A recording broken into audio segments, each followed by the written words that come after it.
Are you ready? Oh, gosh. Gosh. Well, Are we starting? Oh, dude, we started. Like, what you talking? So this is season 1, episode 9 of the Canton Parker podcast, Friends and Family. And I have my one and my only wife. Also. Thank you for being here. I couldn't think of a better way. Actually, I was on the phone to Rode this morning because this whole Canton Parker podcast is sponsored by Rode, and they power the Canton Parker podcast with... It's how they're hearing us. It's how the good people hear us. But I had a phone call with Rode today, and they were like, hey, how's the podcast going? Like, we're loving what we've seen, how it's put together, like, you know, in true Canton Parker fashion, like you make it look perfect. I'm like, bro, that's like, and I keep saying this in so many different episodes. I was like, that's not my goal. Yeah. Like, yes, it needs to be lit up properly and it needs to sound good and it needs to look good in the edit, but it's not about that. And then they were besides the point, but then they were saying like, oh, you know, who's the next guest? And I said, oh, so funny, season 1 is going to be wrapped up tonight and my wife is the guest. And they were like, what? Like, dude, that's going to be such a sick episode. And I said, no yes. Pressure. I said, but the context of it, and we had this conversation, it's because you get a front row seat into this and you have experienced every up, every down. You've experienced the late nights, the early mornings when I'm up at like 3 a.m. because I'm like, oh, I got to get an edit done, or I'm going to bed at 3 a.m. Or no, waking up at 3 a.m. and going to bed at 3 a.m. Yeah. That one. And yeah, you've been the day one, literally. So yeah, welcome. Thank you for joining me. Oh, thanks for having me. And I know for a fact so many people have been excited about this specific podcast. A lot of my friends, that some that have met you, some that haven't met you, and a lot of family, because you make me. And yeah, quite special. So with that said, You said it all. We're done. Season 1 is titled Friends and Family, a collection of stories. Story time. Do you remember how we met? Do you remember how we met? So I know. Okay, so we're high school sweethearts. We've been together for 2025 will be 14 years together. And 6 years married. 6 years married.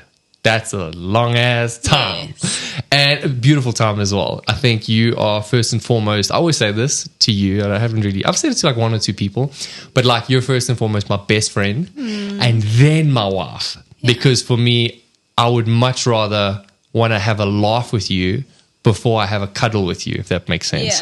Yeah. Because there's something so special about having a marriage built on friendship, and that friendship is playing games together, laughing at the same stuff, coming up with jokes. I mean, no one can see him, but we've got our dog sitting, lying underneath the table.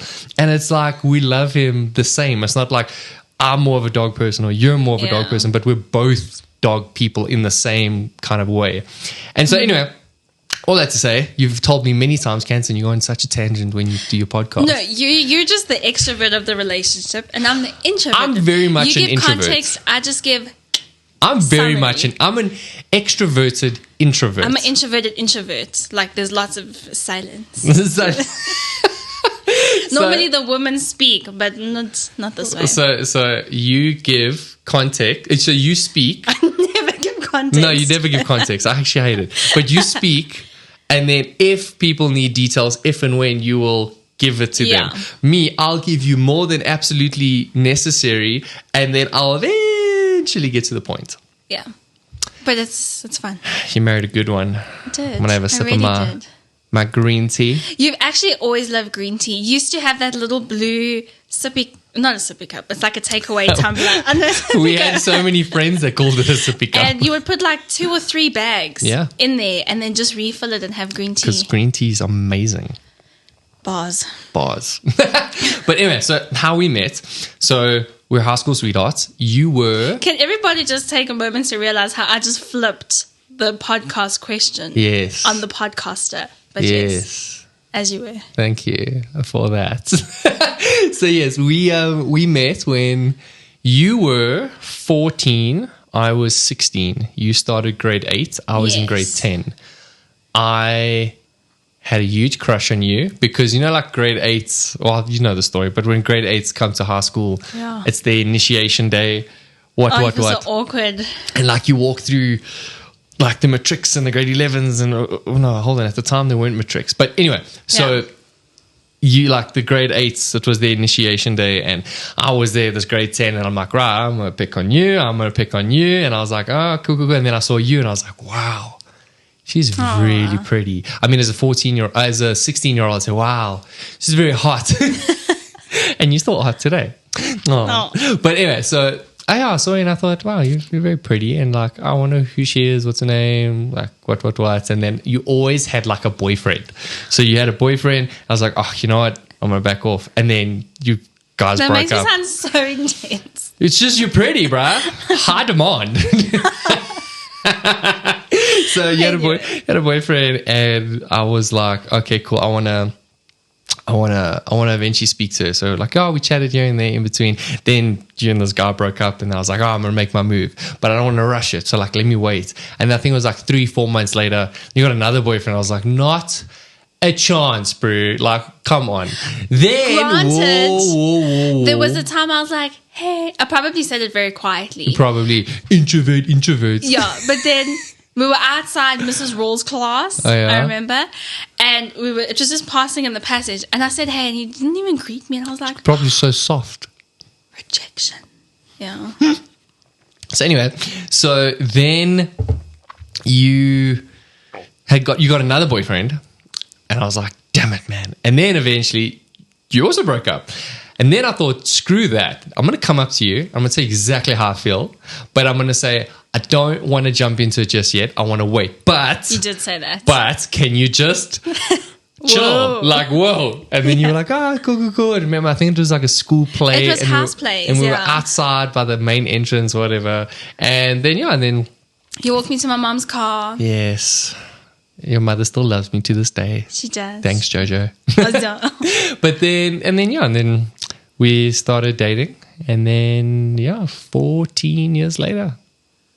Quite mad. So that's how we met, in school. High school sweethearts. Yeah. And being married is fun. I think a lot of people run away from marriage, which is sad. I think the world paints a very negative picture on what marriage is about, the origin of marriage, the institution of marriage, the beauty of marriage. I think a lot of people run away from it. And I think the world is so confused and in a mess when it comes to relationships. And unfortunately, the biggest way to mess up society is to attack the family, and the biggest way to attack the family is to attack the marriage.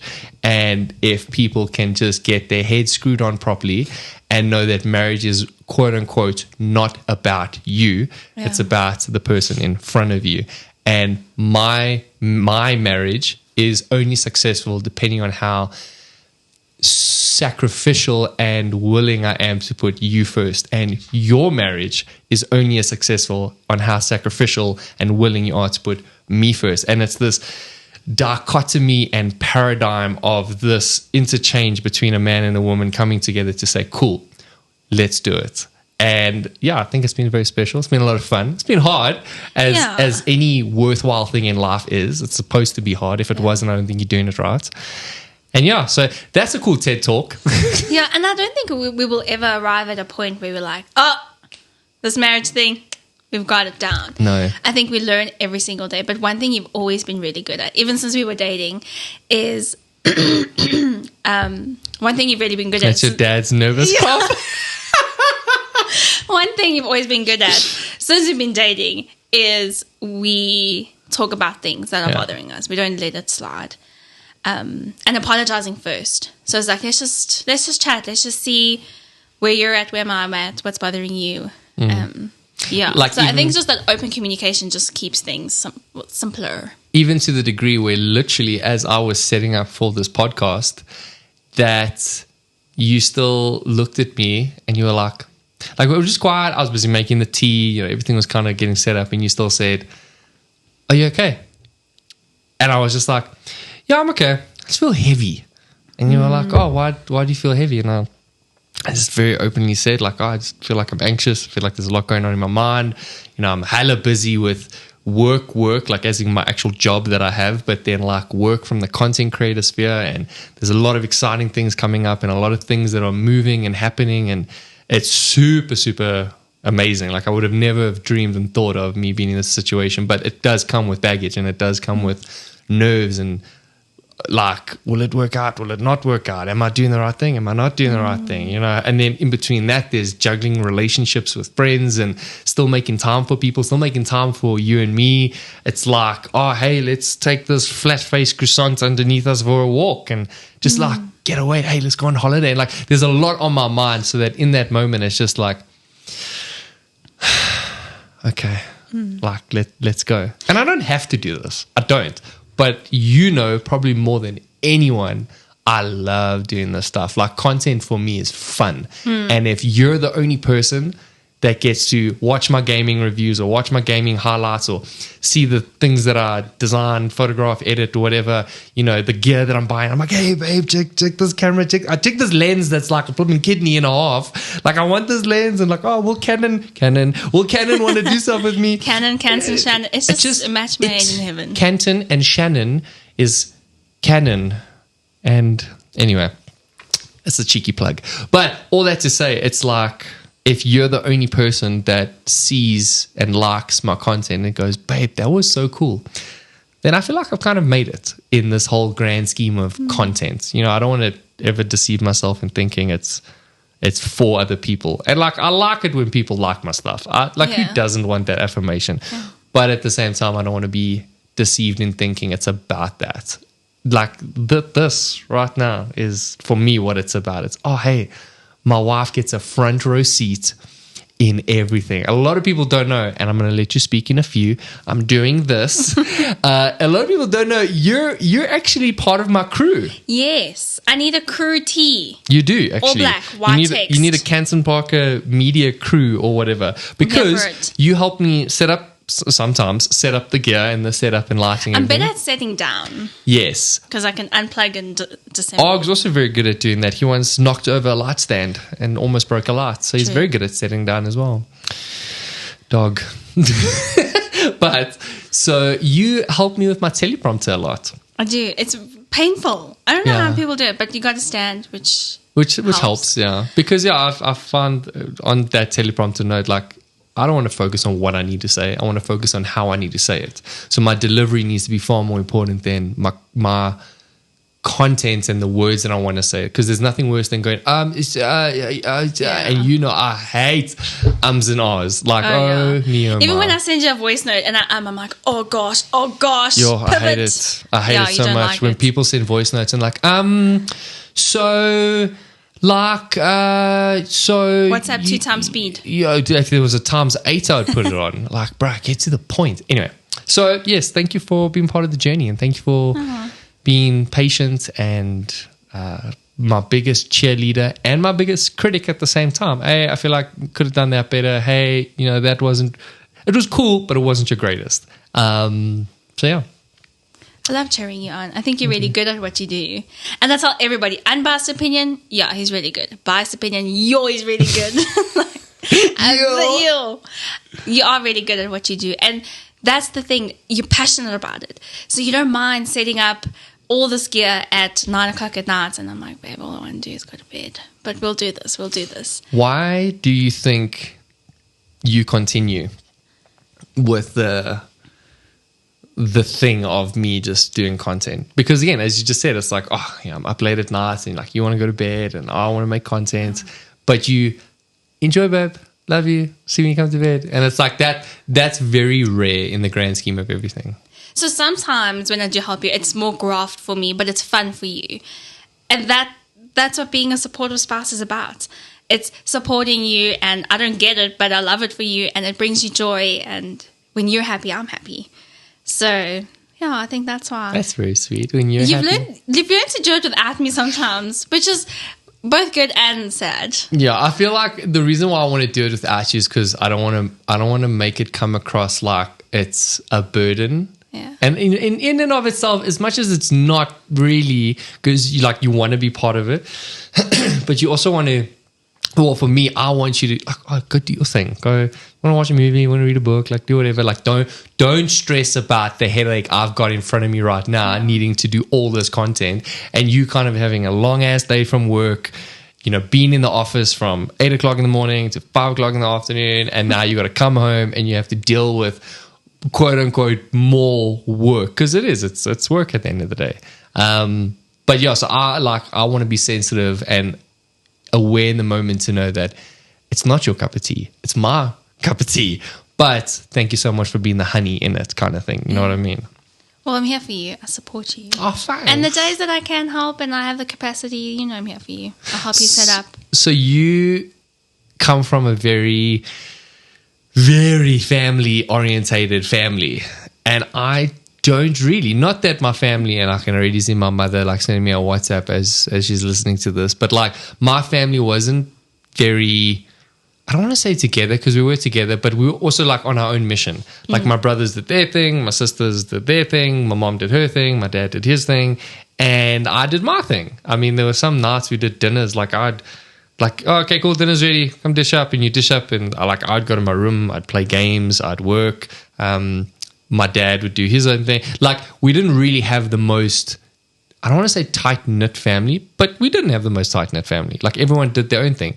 Where in your family context, it was like no one eats until everyone's got their food, and then okay, cool, now we eat. And you guys are always looking for opportunities to see each other. Like in my family context, all my siblings, besides my one sister, Genevieve, they all live in England. They all live in London. And it's like the last time I saw them, the last time I spoke to them, but like my personality is also very much, bro, I'll see you when I see you. We'll talk when we talk.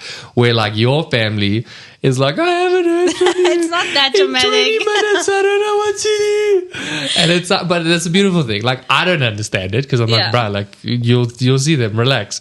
But your family has helped me understand that cherishing those type of family moments go a whole lot further. And what is it about that you love the most? Oh, gosh.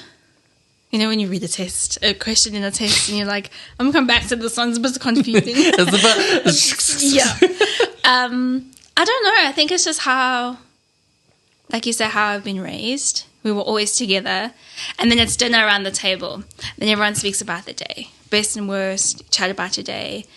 I think it's also the memories that come with it. So even today, this week, there was a song, and it reminded me of the movie Flushed Away.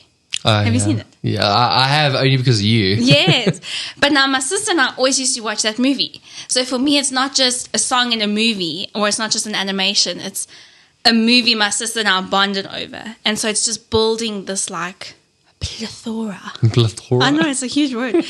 All these memories. And so, yeah, for me, it's just, that's the sweetness of it. You feel cherishing moments and having memories. Yeah. So do you feel like it's the context of the making of memories is why family is such a big deal? There's probably like many reasons. There's many reasons. And just that support, like it's like a hug to the soul. Gotcha. When you know you've got all these people. Yeah. Friends and family, but we specifically speak about family now, but yeah. Yeah. And we've had this conversation, I think, many times where we want to start a family and, have a little Parker running into walls and stuff. If our kids into walls, well, this is my point. If our kids are anything like you hang on, Shannon Parker. If our kids are anything like you, oh man, we're gonna have the most blissful parenthood on planet Earth.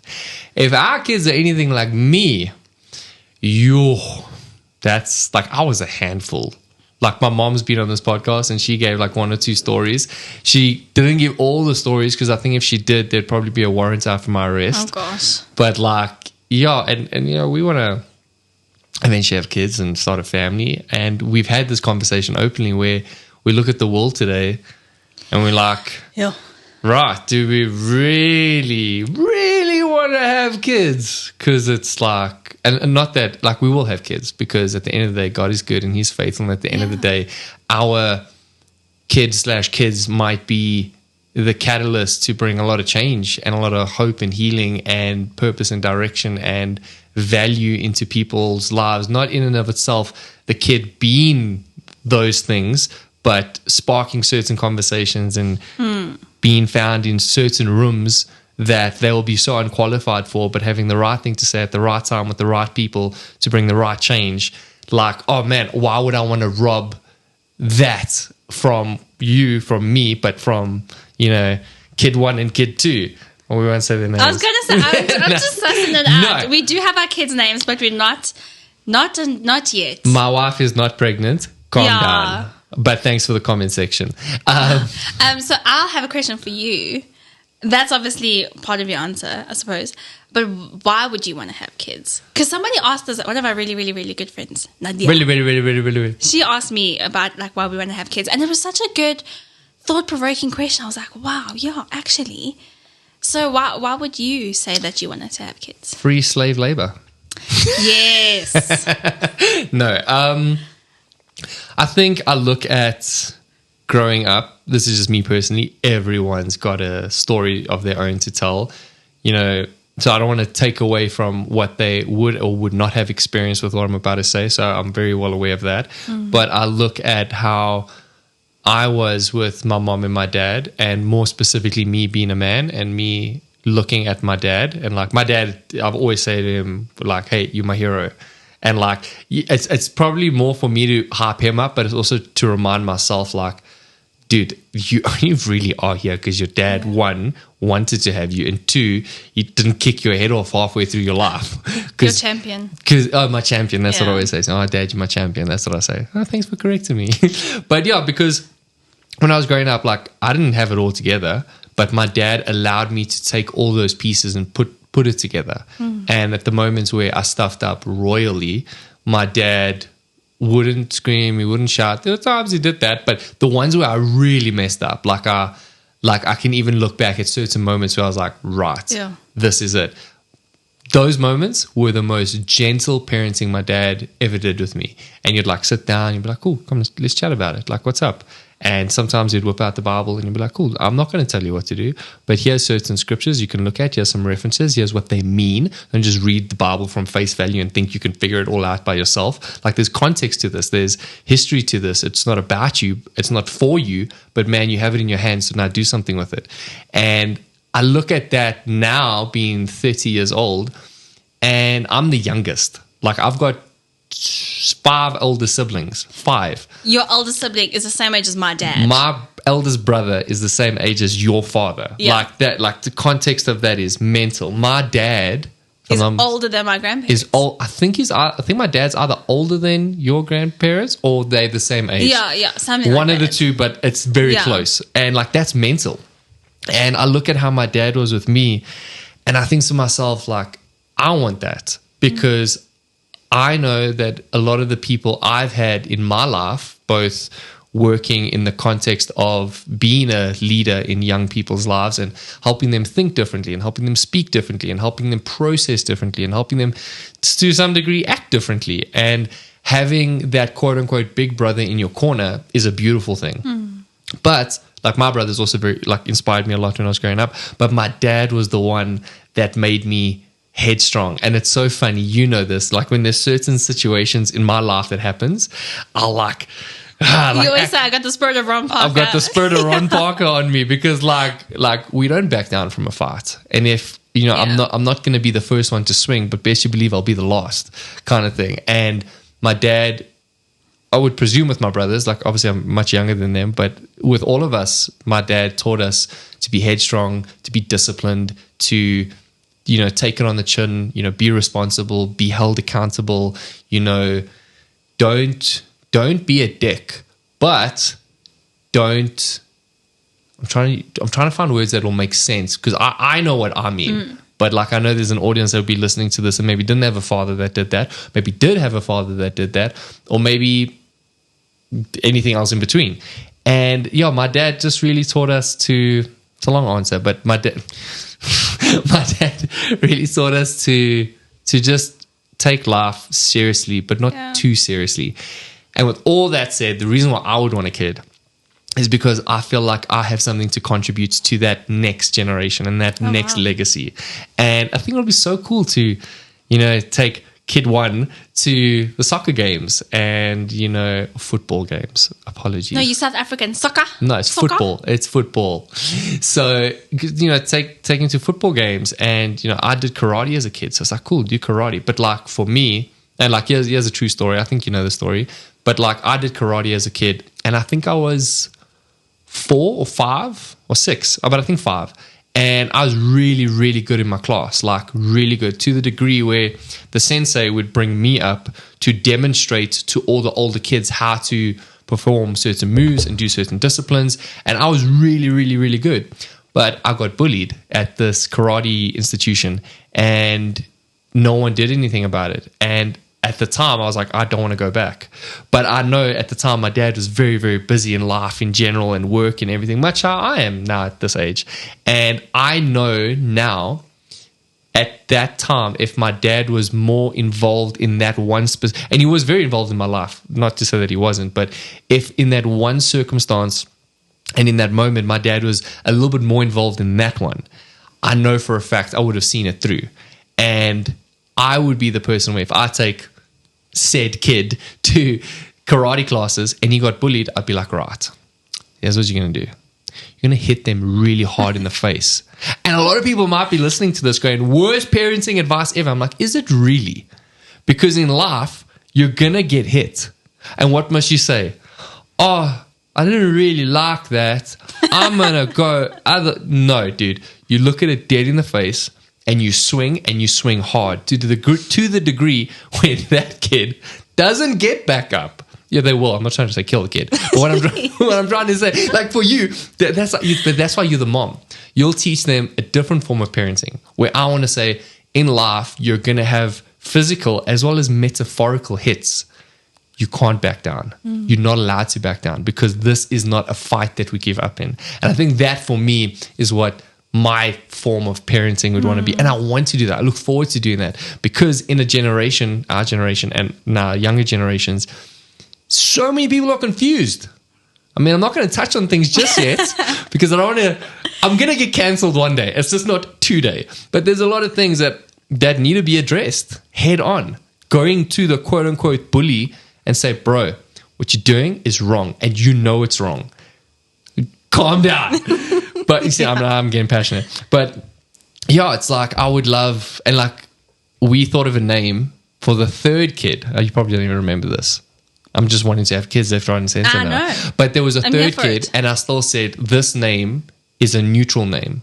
Like it's I'm not going to give it away, but just name like you won't be able to. But this name is a neutral name, and the context of the name is they will be the bridge between cultures. They'll be the bridge between ideologies, and they'll be the bridge that will bring reconciliation and bring hope and bring clarity and bring truth. And the truth will hurt. The truth will set you free, but first it'll piss you off. And I want to get that tattooed on me, bro. Because yes, the truth will set you free. Bro. The truth will set you free, but first it will piss you off. And you know what the beautiful thing is? That's okay. I've spoken way too much right now. as I do all the time. But to answer your question, that's why I want to have kids, because I know for a fact that once that little flame hits this dry field, it's only going to just be a wildfire that people from way far away will be able to go, what's that? And I think there's something very special in being that little spark in a young kid's life that will just change the world, pretty much. Ditto. Well, yeah, that's you. Same. Ditto. Yeah, me same. No, I think for me, there's lots of things that come to mind, but I just love the fact that it's a 50-50, like half my DNA, half your DNA into this little human. And it's a product of our love. Well, I know that our kids will, both of them, all 3 of them, 5, 8 of them, whatever. No, the third sounds like a headache, actually. Interesting. Too many kids. I'd rather not. but I know for a fact our kids will have your looks, and that's why they'll be so good looking. I think they're going to have your looks. And also, like, I know this is not a major part of why you consider to have kids, but the cute clothes and the little booties and the little bows. They grow Very out of it in cute. like 1 month. I know, but it's still cute. I spent so much money, but it's fine. No, you always said we will never buy kids name brand and stuff. But We won't. when our friends got pregnant and had their baby, you bought them little Adidas booties. Yeah, you softie. because I was a nice guy. Yeah. Whatever. Melted. Melted. Yeah. But yes, so with all that said, there is a lot of change in the world that we've experienced when we started dating to where we are now. And there's a lot of change that's going to be happening in the world in the upcoming years. And there's a lot of drama going down, but there's a lot of good things that are happening in the world. And I think a lot of the times, you touched on it earlier, but conversation is one of like the biggest things that I think a lot of people don't really understand how powerful just speaking is. Both in like what you say. I'm not trying to say like, oh, when you put it into the universe, it comes back to you. So, I need a cough there. When you put it into the universe and it comes back to you and the cosmos and it all happens. Stardust. Like, that's very cool. Love it for you. Love it for you. But like there is something special and powerful about just two individuals having a conversation to either give clarity, get clarity, or reconcile. And we've had quite the journey of relationships with people outside of our marriage, but then also like with us, with other people, but with us, just the two of us. And we've often had conversations where it's hard conversations, and you've heard me say this before, there's nothing a conversation can't fix. I can even say it the way you do. There's nothing a conversation can't fix. But anyway, my point that I'm trying to make is there's something really special about talking. What value have you found in that? And you can break that up into the details of stuff or you can just give nuggets as you do. So a couple things with the conversation, like between you and I, we've always said we're not a household that's going to slam doors or give the silent treatment or walk away, get in the car and just drive somewhere. We took advice once we went to a public place and we had a hardcore conversation. And that was good advice. Like if you're in a public place, like you'll have a conversation, you'll be able to keep your emotions under control. No. I think because we were sitting in a car. Yeah, we started in the car. Oh, yeah. And then we went and we sat on the upstairs. Oh, yeah. And then I just cry in everything. I'm just a softie. But it was just so light afterwards. Okay, not afterwards, but we both got to process. I think it's just a lot can happen in here. In your mind, you can hold a lot, or you've often said to me, don't, what'd you say? Like I say a lot of things. Yeah, you said, we don't know that might happen or that. Oh, yes, you always got to look at it from a very objective view. Yeah. I think it's objective is the term. Subjective? Objective. Yeah, objective, yeah. You always say, yeah, but you don't know this, and yeah, but that might not be the case. So I think just in that sense, it's just, let's have a conversation. It just gives clarity. Then you're not in your mind thinking, oh, could this have been? Is this the reason why? Whatever. So I think the conversations, it just helps give clarity and get clarity, like you said. Because I think we have a very offended planet Earth at the moment where the slightest inclination of disagreement is like, well, I guess this person is fill in the blank. And, okay, have you had conversation? Have you found out what's happened? You know, how was their day? What's the family dynamic? You know, are they coming from a traumatic background? Are they speaking out of key, which for the most part they probably are? Do they even understand what they're talking about? Are they just looking for a fight? There's so much to the picture than just a small moment in a disagreement or in a confrontation. And the beautiful thing is if people can just pull their heads out their asses, they'll be able to realize that the sun is shining and they'll be able to go, oh, hold on, it's not really what I thought. And you and I, we've often between each other have said, oh, cool, let's talk about this. Oh, I didn't like that. Oh, I didn't like this. Oh, when you said that, hey, just keep it. Like you've often said to me, like, hey, just be mindful of, that's your terminology. Yeah. I just be mindful. Just be mindful. And I'm like, I don't want to be mindful. But but then eventually in hindsight, I think is the terminology. But then like I look back and I'm like, oh, actually, yeah, I can see that, because you need to look at it objectively, even within yourself. You can't be looking back and kind of going, no, but I was right. Yeah, sure. Sometimes maybe I am like that, but it's important to look at all sides of the cube. And like, you've heard me use that terminology before, where so many people are fixed on being a square. It's a square. It's a square. It's a square. It's a square. But mate, if you just had to tilt your head a little bit to the side, you'd go, oh, it's not a square. Yeah. It's a cube. There's so many different sides to this that I wasn't even really aware of, because I couldn't even really see it. But just changing my perspective a little bit helps me understand, oh, that's why they like that. Oh, that's why they said that. Oh, I get it now. Now all of a sudden there's extended grace, because not everyone is going to act the way you want them to. And that's okay. So extend that grace. But then also, in context, sorry, you want to say something? No, go for it. Because you're like, I love you. I was just going to touch on the point of, you have to put your pride aside. Yeah.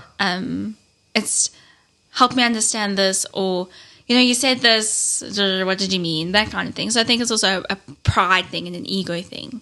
So to come back to someone and say, or like you and I, like if we have hard conversations, it takes me and you putting our pride aside and saying, listen, this is how I'm really feeling, or this, help me understand, or, I really need you to just help me in this because it's getting a bit busy, or I need your contribution here. So it's acknowledging that you don't have to be right. Yeah, and that's okay. Yeah, and that's okay. And I've had to say to you, yeah. So there's a few times you're like, babe, trust me. I'm like, no, that's going to be fine. It's going to be fine. And then I come back and then something happens and I'm like, yeah, you were right. So what you're trying to say is... I've learned to trust you and communicate. So what you're saying is that if our kids are like that, just beat it out of them. Wow. But on all of the whole communication thing, a lot of the times in all aspects of relationships, forgiveness is a pretty big aspect, because things don't always go the way you want. Some things are said in the way that are quite hurtful. Some things are done in a manner that are quite hurtful. And in marriage, it's very important to forgive. We've often said, the first one to say sorry wins the argument. Yeah. And that's for me, I find that a very beautiful really good at and that. important value. Like, even if I know I'm right, I'll come and I'll say sorry to you. Oh, sorry, I acted that way. But it's not ingenuine. It's not like, no, it's I'm not. Sorry. Like, I just want to be right. You know more than anyone. Yeah. I genuinely am genuine. Yeah, it comes from the correct place. But then I had a episode, I think it was with Charlton or Neo. I think Neo. And the reason why I mentioned that is I'm going to bring it back here now, but we've had relationships and friendships in our life, our collective life, that have been very hurtful and been very confusing and been very destructive, actually. And we at the moment were like, what's going on over here? This doesn't make any sense, especially in the context of what it was. And we've had to very quickly firsthand learn and be quick to forgive and be quick to see the bigger picture and to tilt our heads and go, maybe that's why. Oh, let me look at this side of the cube. Oh, yeah, actually, that makes sense now. I didn't really pick that up at the time, but now when I look back, that's why you like that. Yeah. And I mean, it's fine now. Like, we look back and those same friends that hurt us, and I'm going to use the words abandoned us and, wanted nothing to do with us, now are we've reconciled, and we go and we do beers and tequilas. That's for you. Yeah. And we have fun, and we sit here as our couch and we play games and we sit at this table. I mean, Nadia got a nail ripped off the once. And I got it on camera. And you got it on camera, which is rough. I mean, we are very safe friends. The reason I got it on camera is confusing. It's a whole context. No, it's a context. But one day we'll get into that. It wasn't a bad thing. It was actually a very heartwarming thing that turned into oh my gosh. Crazy story. One day we'll share it. One day we'll share it. But and in the process of a lot of like Nadia and Brandon, a lot of people that left us, people like Brandon and Nadia were there for us.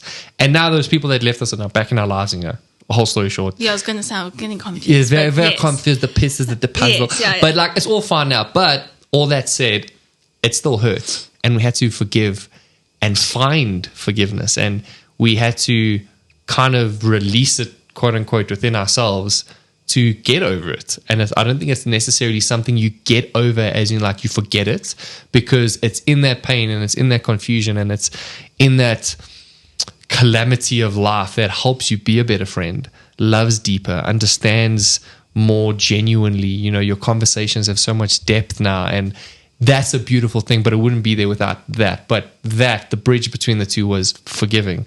And the reason why I'm saying all of this is we've had people in our lives that were hard. And I would even go as far to say very unnecessarily hard. Like, bro, pull your head out your ass. And you, madam. But how do you feel like as someone who's the softer one, who's the more introverted introvert of the two of us, like, what was that turning point for you? So sometimes, and you've actually said this, your greatest strength is your greatest weakness. Sometimes I not forgive too easily, but like I can get over stuff without getting through stuff. So that whole season was really hard. And I just remember the Lord saying, you're not going to find healing outside the body. And so I was like, cool, we need to stay plugged into community. So where friends did abandon us, and that was hard, staying in community, people like Brandon and Nadia, who had shown us love when we felt abandoned, that was part of it. So normally I could move past things very quickly, but it doesn't mean I've actually forgiven the person. So I'd be like, yeah, I'm forgiving them. And then something will happen. I'll be like, I'm mad, yeah. And so I want to throw a Molotov at them. So it does come with community. It comes with being surrounded by people who are just pouring out that love to you, just helping you heal, being in the community. But then it also comes with time. So now I look back at some of those people and my heart genuinely breaks for them. Sometimes I still get emotional, but I'm not going to cry. No. But yes, I think there has been a lot of people that we have wanted to like just wrap our arms around, because we can see how much hurt that they've gone through, that they're going through. And, a lot of not a lot of the actual people that initiated and started the whole debacle, like I've told countless people, I would want nothing more than just to sit in front of you with a cup of coffee and maybe a toasted chicken mayonnaise even, and just say like, hey, like, are you okay? Speaking of toasted chicken mayonnaise, while I'm wiping my face, do you remember toasted chicken mayonnaise and me and us at Mug and Bean on our dates? Oh, yes, that was a very funny story. I love how we pivoted. But yes, we were sitting on a second date. Yeah, something like that. One of our early dates, and they brought out our chicken mayonnaise and chips, and I was trying to put a chip on a fork, and the chip was like rock hard. It was harder than most people's personalities. And as I tried to put the fork in, the chip bounced off the table, went flying, and landed on a chick's, not a chick, like an old lady's shoulder. And she literally was like, she stopped what she's doing. She like turned, she looked at it, she looked at me, she put her knife down, she grabbed the chip, she looked at the chip. This is all a movie, but this literally happened. She looked at the chip, she looked at me, and she handed the chip. She should have just eaten the chip. I would have loved that. But she handed the chip back to me, and I was like, sorry, I'll take that. Like, I didn't do that. But, so that was a nice pivot. But now I guess land the plane, because we could be here for hours and talk. And I have questions of my own. And yes, apparently you've prepared questions for moi. So there's this really cool place called Cards for Conversation. How did the people do it? Like that. ASMR. So it's called Cards for Conversation. They have a couples edition and a friends edition. So naturally I got this a couples edition, because I was like, we're a couple. Yeah, bruh. So I got so there's three. So how it works is there's three levels. There's deep, deeper, deepest. Ooh. Do I need to bring my floaties to the side of the pool? Sorry, context. There's questions on the card, and the questions go from deep, deeper to deepest. Yeah. So there's three questions. I did suss them out before, but I feel I'm like gonna have a sip of your water. You should choose one. Yeah, go for it. I must say, when we started dating, That was something I had to get used to because I'd pace my What, meal. me having a sip of your water? Yeah, my beverage. Your beverage. Because I would pace my drink and my food together, like, Oh, got you. my planning brain. But then you'd have a sip, and I'm like, oh, it just throws out my plan a little bit. But I think you just have grown issues. and better than that. So there's 3 questions there. They're pretty cool. I just chose 3 from the pack. Choose one and answer one. Pick a card, any card. Oh, it's okay. There's no, like, this one's deep, this one's deeper, this one's No, deepest. so I just took from the same level. Okay. Keep it deep. Keep it PG. We don't want to get to the Barry started crying, so season 2, Even 3. when you cry, you're beautiful. Oh. Harsh. Okay, let's go. Can I start with the first one? Yeah. Well, you're gonna choose. You can choose one. Choose one. Answer one. Yeah, but that's what I mean. Can I start with the first one? You're only gonna answer one. Can I start with the one that I'm... You're only answering one question. Okay, ladies and gentlemen, it says, so I'm asking it. You are only answering one. So you asking it. No. I'm asking it and I'm answering it. Yes, because you've been asking me questions. Now it's So my turn to ask you. shouldn't you ask the question and I answer the question? Oh, good idea. I am... Okay, shuffle. Shuffle, Which one do you want me to ask you? No, you have to choose this it. one. Go for that one. Oh yeah. For a moment there, I thought I chose the wrong card. Why is it a naughty one? No.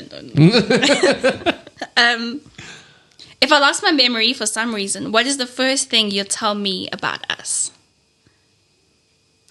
You lost your memory for some reason. What was the... I know you also need to read the card to help you answer. Oh, thank I just you. know. I for know my you by visuals, now. vibes. If I lost my memory for some reason, what is the first thing you tell me about us? I think there's actually a movie like this. Isn't it The Notebook? Canton. I'm good. The Notebook is... a book. That's noteworthy. You actually loved that movie. I did, actually. It was a very good movie. But there is a movie. Concentrate. Okay. Concentration. Okay. The Vow? Okay, sorry. Carry on. And I have ADD. If I lost my memory for some reason, what is the first thing you tell me about us? Hatamaki. Oh, yes. Yes. So context. Tell the people, yeah. So there was a hot chocolate. Oh, I know, right? I'm sweet. My So there was a word. hot chocolate, and I can't remember why or for whatever reason. On the hot chocolate was written Hatamaki. It still says that. I don't on know. beverages today. If you know, put in the comments, whatever. And yeah, I always used to joke, Hatamaki. Even designers You our own did. little Hatamaki character He was thing. purple. Yes, His was my yes, with the favourite colour. sword and Yes. his purple was his favorite color. And yeah, so I'd probably say Hatamaki, and you'd immediately know what I'm talking about. Okay. Should we do the other two? Do we have time? We do. We have a little bit of time. Okay. Go. Okay. Choose one that you want to answer. No, next. you got to choose. Okay, No, go. Okay. Go. Oh, okay. This is the couple. I'm going to do this one instead. I know. So sorry about that. This is a fun question. When I was sussing out which questions, I thought this was really, really fun. Okay. And I think I know the answer, but I'm not going to say it. Who is your favorite person in my family? So is that the question? And why? I promise you. Who is your favorite person in my family and why? It's obvious. There's only one.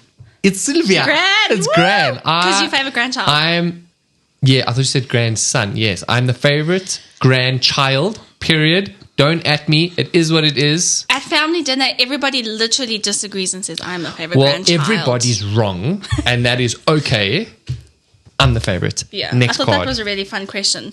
Okay, as a couple, what is our greatest strength? Well, I think we touched on it, but communication. Agreed. Yeah. We've always said we're a team. Yes. Yeah. But I think communication, like I think what's quite cool. It's happened like a few times. Can't really give any specifics, but like when we're out and something happens or something is happening, it's like you and I don't even say a word, but we're just like we're there. And it's like, okay, cool. This is what you do. This is what I do. This is what we're doing. And I think it's very, very cool how much of a team we are, especially with this kid over here. We should probably pick him up at the end and say like a farewell to the season. But anyway, yes, that's our biggest strength is definitely communication. We know how to talk about things, talk through things, and talk things. Talk. So Yeah, I that was agree. very cool actually. They're fun. Cards for conversations. Off camera, we'll do deep and deeper. Oh, don't tempt me with a good time, Mrs. Parker. But this yeah, is fun. I guess on that note, thank you for joining your husband on the Canton Parker podcast, having Shannon Parker on the Canton Parker Shani podcast, Parks. Shani Parks. And yeah, I just want to tell you that I love you and I appreciate everything that you do and all that you are to me and to everyone else. But I get to have my own front row seat in the kindness and the compassion and the love that you give. And I get to have first dibs on everything, which is nice. And yeah, thank you for just loving me and allowing me to be me in all of the me that is me. So I love you. I love you. You're fun. Aw. You're passionate about everything that you put your mind to. Thank you. I get a front row seat. And it's so tricky because everyone sees the highlight reel and the posted photos and the videos. But I see the graft. I see that it's work. I know that it's work. So I see you. I'm proud of you. And I love you. Oh, I You're love a great you. husband. Thank you. And Amy. dog dad. Yes. Where's this dog? 2 seconds. Oh, wait. No, he's closer to you. Yeah, because I'm the favorite parent, naturally. Must I get him? No. I will get him. Come here. Come here, dog. Oh, he's so alarmed. He was proper snoring. We can do ASMR. Oh. Hi, baby. Og. Who's the best mommy in all the world? He's proper falling asleep as you're talking to him. Uggles, where's your ball? Where's your ball? Yeah, he doesn't believe me for a second. Well, thank you for joining us, and let's see what season 2 has in store. I love you. I love you.